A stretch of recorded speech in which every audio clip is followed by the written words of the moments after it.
my work day is just moving crap around from the hood of one tractor to the hood of another tractor. Modern tractors rolling back to life. Cars and machinery running smooth and right. Cranky's expertise on full display.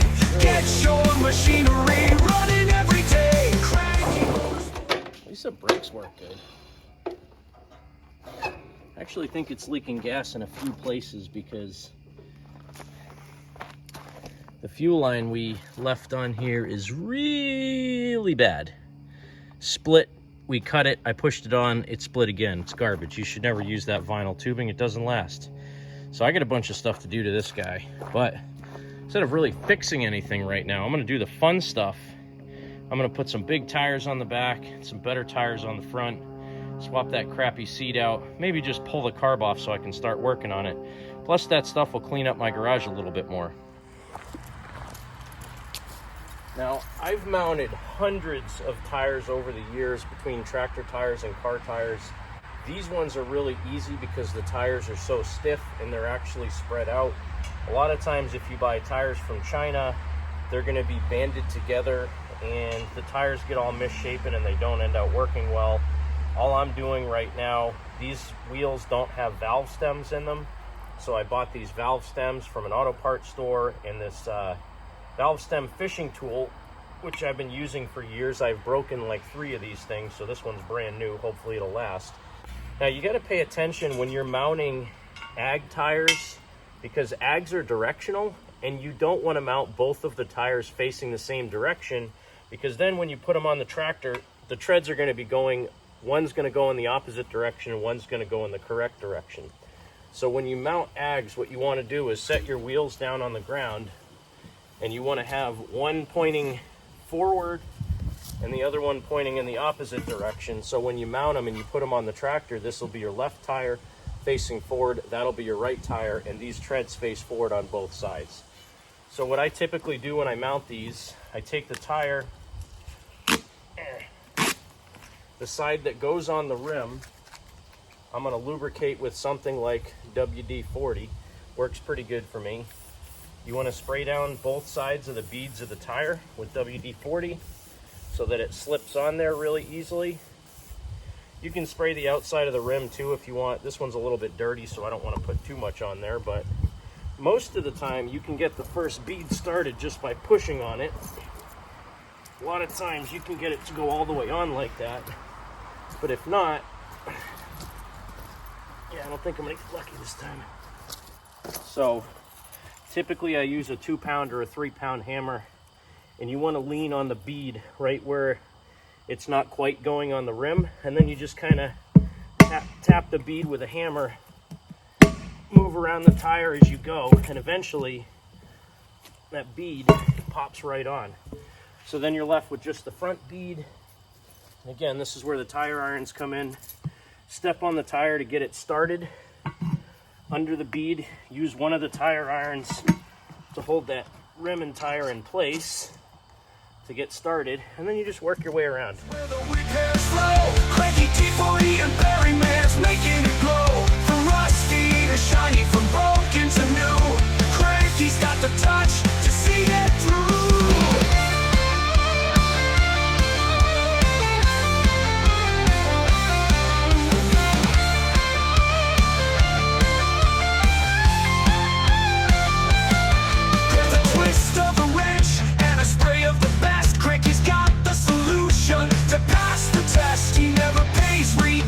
Always finds a way to save a buck and make it stay. Always finding clever ways to fix a wrong. Building, hammering, painting till dawn. Driving neighbors crazy with his antics. Driving rusty cars out in the sticks. So if your engine's sputtering or your tractor's slow, take it to Cranky and let the magic grow. With a hammer swing and a screwdriver spin, Cranky Motorsports will get you back in the wind. Well, those tires fought me tooth and nail. This one, I had to completely let the air out of it 4 times and break the rear bead to get it to seal. You see how it says rim guard here? Well, there's actually a lip that goes down to the bead of the tire, and that lip has to fit all the way around the rim. That protects the rim from getting damaged if you scrub the edge of the tire. Well, those are extremely tight on the rim, but after, I don't know, 45 minutes or so, I finally got both of these mounted, seated, beaded correctly. One less thing to do, but man, I am out of breath from beating on that thing and popping the bead and putting WD-40 on it. But now you can see this will be my right drive tire, properly inflated to 20 psi, even though it makes the tire bow out a little bit. But when you put some weight on it, it'll flatten out. And then my left drive tire, both pointing in the correct direction. So that is one less thing to do. And actually, I think I'm going to put these on the SS15 because that tractor deserves some cool tires.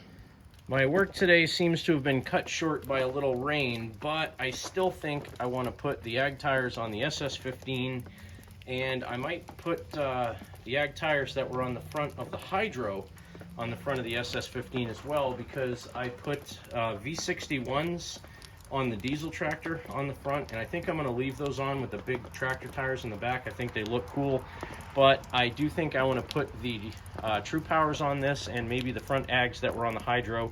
So I'm going to do that even though it's raining, and then that'll finish up this video, but that'll be a fitting end to the day. Cranky Motorsports, where the repairs flow. Cranky T40 and Barry Mans making it glow. From rusty to shiny, from broken to new. Cranky's got the touch to see it through.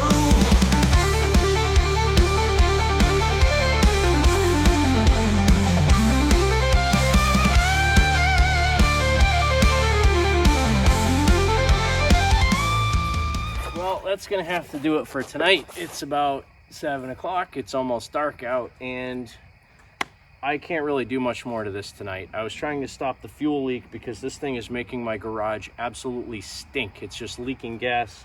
The fuel line was split down here. There was a clamp that wasn't on, so put the clamp back on here, put some rubber fuel line with a new filter on here.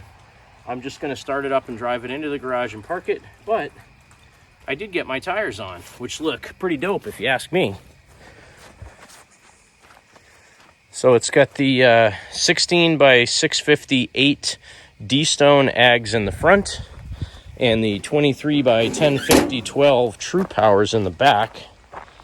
And I think it looks pretty sweet. Let's see if I can start it up and get it running long enough that I can actually get it in the garage without it flooding. See if it'll start up and run long enough to get it in the garage. So fuel on, commence flooding now.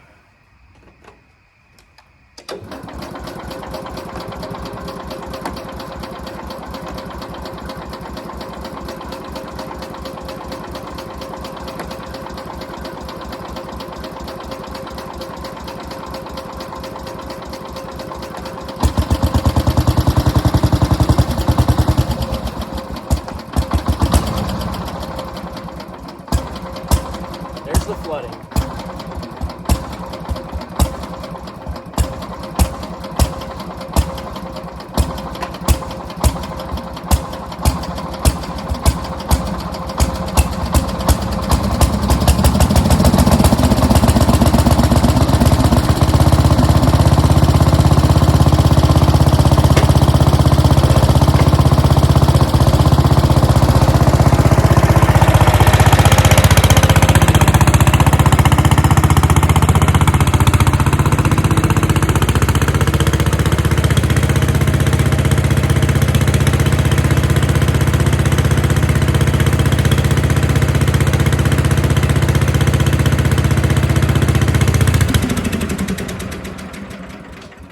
She blows, she flooded, or she ran out of gas, or either, or neither, or both.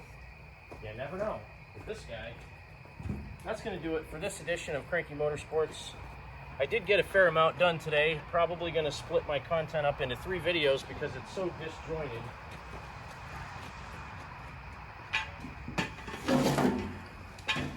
But I never lack for things to do around here. Thanks again for watching. My clothes were clean when I started today. They really were. Now they're filthy, so that's how it goes. What is it that Rich from DeBoss Garage says? Filthy hands something rather, clean money. You ain't rich if you ain't filthy, something like that. I don't know. Have a great night.